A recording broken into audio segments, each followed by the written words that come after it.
بسم اللہ الرحمن الرحیم۔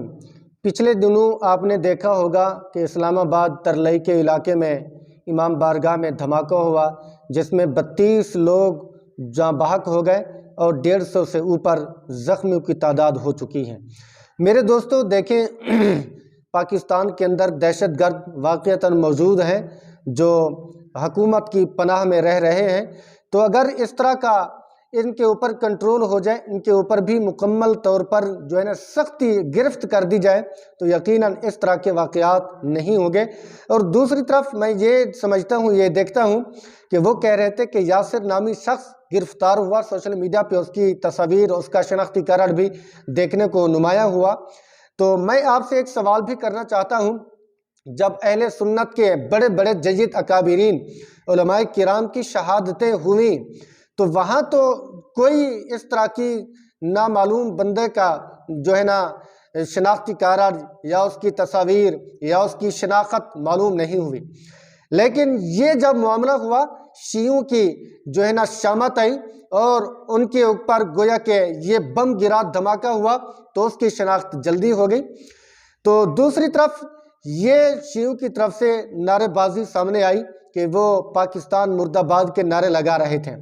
میں ایک بات آپ کو یہ عرض کر دوں کہ جب اہل سنت کے بڑے بڑے اکابرین، شیخ الحدیث، بڑے بڑے نامور شخصیات کی شہادتیں موصول ہوئیں تو وہاں کوئی اہل سنت کے اجتماع کے اندر، احتجاج کے اندر یہ بات نہیں ملی کہ پاکستان مرد آباد، نہیں، بلکہ پاکستان زندہ باد، لیکن اس کے اندر جو پاکستان کی سالمیت کو خراب کرنے میں لگے ہوئے ہیں، جن کا کردار خراب ہے، ان کو مرد آباد تو کہہ سکتے ہیں۔ اور میں نے تو یہ بھی دیکھا کہ شیعوں کی طرف سے ایک بہت بڑا پروپیگنڈا ہوا، ایک جلسے کے اندر، احتجاج کے اندر، ریلی کے اندر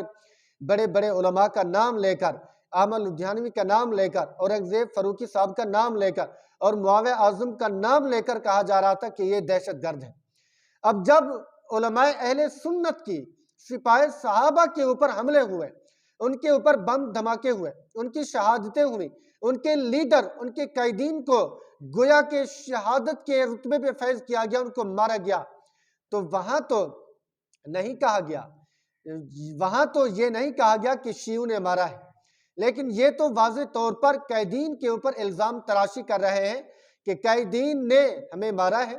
اور حکومت جو دہشت گردوں کو پال رہی ہے، ان کی پشت پناہی میں مصروف ہے، ان کے اوپر کوئی نہیں کہہ رہا۔ تو میں ایک بات آپ کو یہ بھی عرض کر دوں کہ یہ شیعہ اگر صحیح معنی دیکھا جائے، ہم چونکہ یہ نہیں کہہ رہے کہ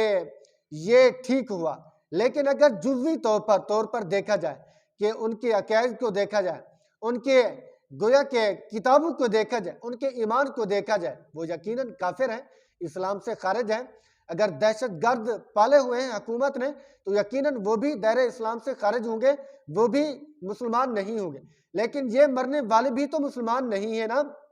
یہ بھی تو کافر ہیں، ان کا بھی ایمان موجود نہیں ہے۔ تو اسی لیے اگر پاکستان کے مکمل مجموعی طور پر حفاظت کی سالمیت کی بات کی جائے تو یہ ٹھیک نہیں ہوا۔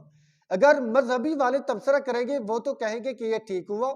شیعہ مر جائیں، ٹھیک ہوا، یہ حضرت ابوبکر پر تبرہ کرتے ہیں، شان فاروق اعظم کے قائل نہیں، اور اسلام کی اساس قرآن عظیم و شان کے اوپر ان کا ایمان نہیں۔ تو